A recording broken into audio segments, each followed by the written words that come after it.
But here's where he makes Marc Lamont actually admit he has no idea what he's even talking about. But first of all, it's on estates, right? So it's not just on houses. It's on like the estate. So if I have an estate, just to be clear. No. So if I have an estate of $5 million, the idea is if I'm leaving that to you, you have to pay taxes on it. It doesn't mean that if it's, because the estate might be valued at $1 million.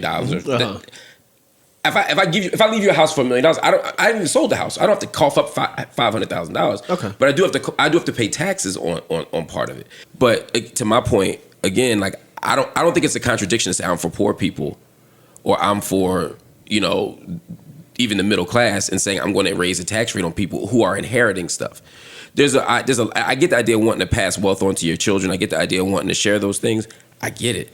But I'm not convinced, even in New York, that somebody who inherits, say, a $3 million property right now, or a $3 million estate, whatever it is, shouldn't have to pay some taxes if they're getting $3 million.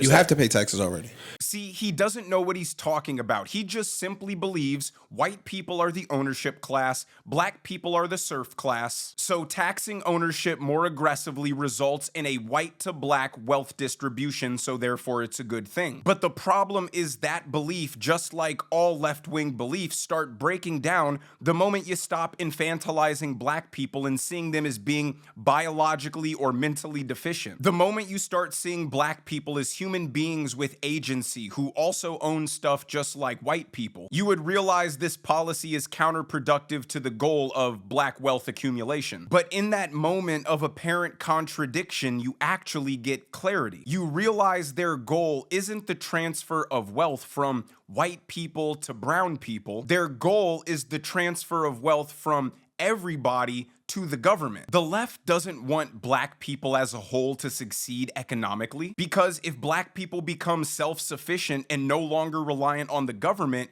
what reason do they have to vote Democrat? If they're prosperous and successful citizens in America, why would they buy the Democrats' race communism that they're actually oppressed victims? The entire Democrat platform relies on black people being poor and government welfare dependent. And that's why Marc Lamont was so stunned that these other black hosts didn't want to give their money to the government and instead wanted to pass it along to their children. But let me know what you guys think down in the comment section below. If you enjoyed the video, make sure you hit that like button. Make sure you subscribe to the channel if you have not already.